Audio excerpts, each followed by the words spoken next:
If everyone's problems were like laundry hanging out to dry in an open field, and you had the opportunity to go out into that field and exchange your laundry, your problems, in other words, with anyone else's, you would still choose your own problems.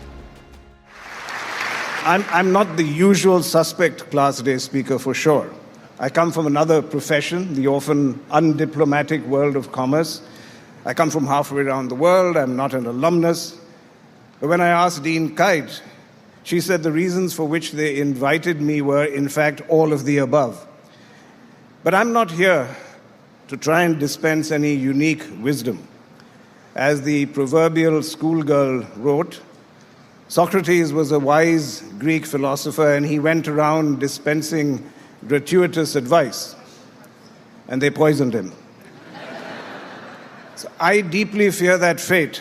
So what I will do is to just throw some ideas at you based on my own life experience and my own world that I hope will be relevant to any profession and to every life.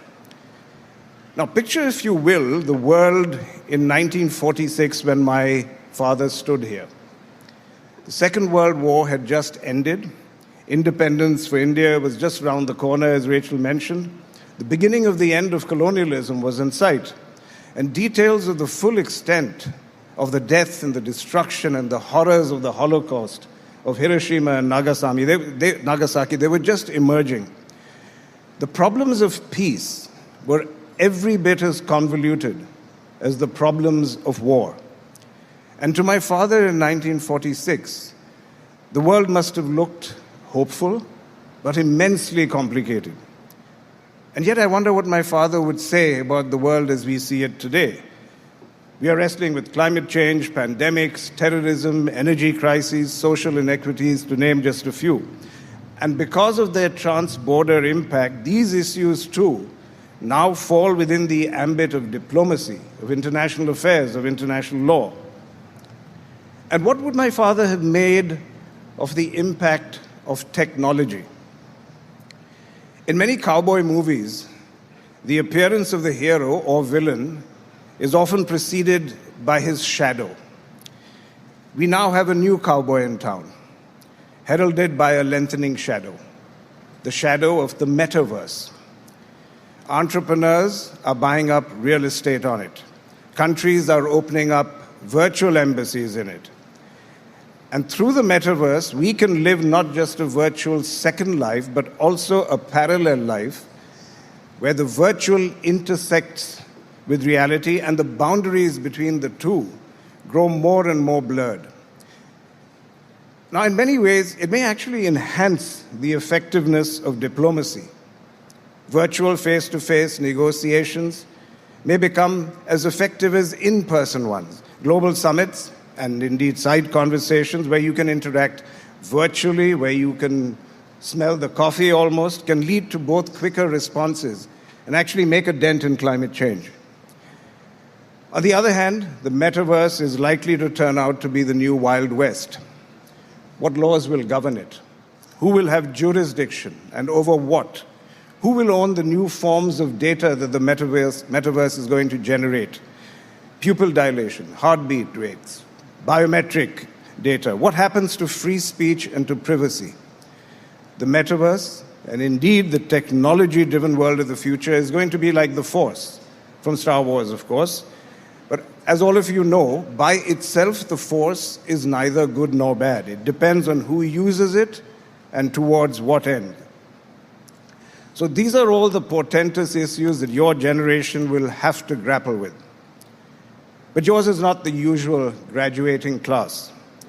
You have all experienced the disruption caused by COVID. You witnessed the absurdity of a brutal war taking place in the 21st century between affluent nations. You're seeing a world where few leaders are true or permanent role models. And in such a situation, where there seems to be no certainty but only shades of gray, how does it make sense for me to tell you to go out into the world holding fast to your ideals? But my answer to that would be a resounding yes, because it may, in fact, be the only way to make sense of a world in which the ground under your feet feels like quicksand. And because all of you are in a unique position to apply those ideals to your work right away, because you've all taken a decision to follow a career path that is going to have a wider impact on global issues than almost any other career. So my first exhortation to you would be to embrace the ought, not the is. Shape the world as it ought to be, rather than accepting it as it is. And human beings have never stopped aspiring to this ideal, no matter how messy the reality may be. And that's why the whole world loves it when David beats Goliath, when the good guy wins and the bad guy gets his comeuppance. May not always work that way in real life, but that's how we, as human beings, want it to be. And we make heroes out of those who make that happen. Yet in a jagged and a paradoxical, often brutal world, how can you hold fast to that ideal, to the ought? And that's where I think the centrality of purpose comes in. Cynics scoff at phrases like the power of purpose, but I have to tell you, in my experience, it works. Let me share the story of my own business. Mahindra & Mahindra was founded by two brothers, as Rachel mentioned, around the time of independence. It was a time when Indian industry was practically non-existent, and many people, most notably Winston Churchill, did not expect India to survive or to be able to mold itself into a viable country. And we Indians begged to disagree. Our founders started the company with a high sense of idealism, setting out to prove that Indians could, in fact, build a new nation. And in fact, when the company commenced business, the first advertisement they came out with in 1945 had nothing to do with products or services. They only articulated their dreams for India, a set of principles and ideals with which they were starting business. And that was in 1945. Over the years, obviously, India has confounded the naysayers and shaped itself into the world's largest democracy. And the Mahindra group of companies initially flourished as well, since in a bid for self-sufficiency, much of Indian industry was protected from external competition. However, in the early 90s, India and Indian industry were both in crisis.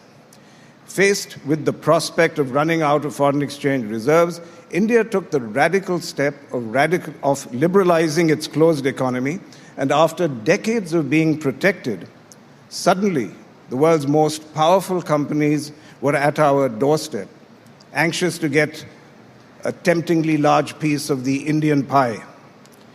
For old economy companies like ours, which had prospered under a protectionist regime and had forgotten really how to compete, the opening up of the Indian economy was like the Grim Reaper knocking at the door. And seriously, there were people around, large consultancy firms, who were busy writing our epitaph. And yet, 3 decades later, here we are, a multi-billion-dollar group, still chugging along and earning goodwill while we do so. So how did we do it? Well, obviously, there were many ingredients. But to my mind, the most important one was to harness the power of purpose. We found ourselves in a very strange back to the future kind of situation, where once again we had to prove that we as an Indian company could do it, that we could not just survive, but thrive in the changed economic landscape. And drawing upon an Indian narrative and upon our corporate history, we first elucidated a core purpose that would galvanize people to come to work in the morning and give off their best. Now, that core purpose was simply to say, Indians are second to none, and we will make products that will prove that to the world. I know that sounds terribly parochial, but please understand, at that time it was a cry to shed the most invisible, pernicious, and lingering feelings of inferiority and a lack of self-belief, which was the bequest of colonialism. And that really had an electrifying effect on our people. It triggered the David versus Goliath sentiment. It tapped into our collective memories of our founding days where we had succeeded against all odds because we had something to prove. And it fueled our self-belief. I know that sounds warm and fuzzy, but it contributed to concrete results.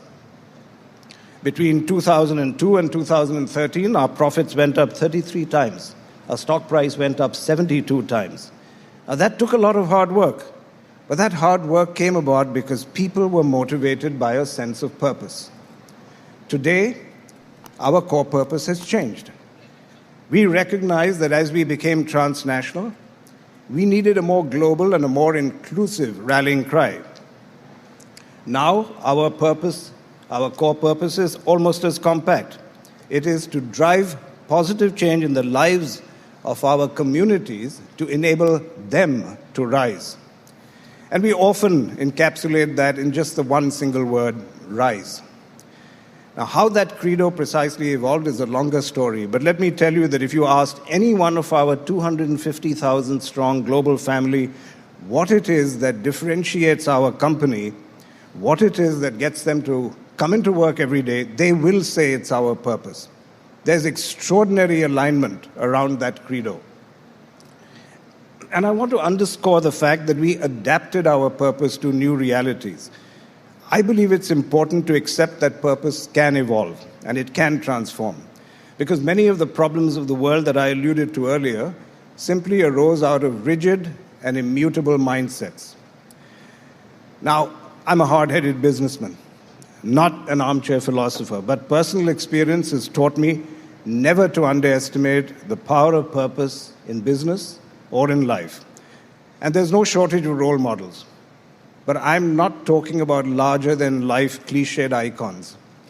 And even before you set out to change the world, which Fletcher no doubt has prepared you to do, I urge you all to take small steps to change the world around you. Perhaps your purpose, like Mahindra's, will also evolve over the course of your life. But one of the privileges of attending an institution like this is the opportunity to step outside the familiarity of your lived experiences, make sense of the bigger picture and of the space that you occupy within it. I myself am inspired almost every single day by people who possess this understanding, who are committed every day to living with empathy, and possibly without ever knowing how impactful they have been. So let me share with you one more personal story. Decades ago, we were in a taxi, rushing to get my then one-year-old daughter to surgery for a hand injury that she had suffered. And my wife and I were beside ourselves with anxiety. My daughter was throwing a tantrum, and the taxi driver clearly picked up on our anxious and tense state. "May I share an old saying with you?" he quietly asked us. And he said, if everyone's problems were like laundry hanging out to dry in an open field, and you had the opportunity to go out into that field and exchange your laundry, your problems, in other words, with anyone else's, you would still choose your own problems. And he paused and he just said quietly, "Don't worry, I'll get you there safe and sound and in time." And at that moment, it was precisely the perspective that I needed. The surgery was a success, and to this day, I look gratefully to that cab driver's wise act of comfort, a man who has no idea that he provided me with a view and a resilience that has helped me throughout my career to deal with the roller coaster ride of business fortunes. You will similarly have no difficulty in finding such inspirational people. You may look around this room and recognize a fellow student who stayed up with you all night to support you when life seemed overwhelming. A professor who postponed an exam when COVID anxiety was at its peak. Parents who have worked tirelessly and sacrificed much to enable you to celebrate today. These are people who commit themselves to helping others rise in small but meaningful ways every single day. People who have come to understand the significance of empathy. They find ways to shape their world into what it ought to be. And I ask you, why can't the next individual who brings the is closer to the ought be you? So in closing, let me come back to my father. And I've often asked myself, why did he come to Fletcher? He had already been away from his family and home for 4 years as an undergraduate at Harvard. Why didn't he simply choose to go home after such a long absence? And if I were to guess what went through his mind, I would say he stayed on because he saw a new world in the making. He wanted to understand that world, and he wanted to be part of the solution. He came as the original pilgrim, seeking answers. In a way, so are you all, pilgrims in search of answers. All pilgrims in search of a better world. I once read the perfect definition of a pilgrim, which says that a pilgrim is a wanderer with a purpose. And I think that pretty much sums up your present and your future. You are all pilgrims who, in the course of your careers, will wander through an uncharted world. May you wander through it with purpose. Thank you and congratulations.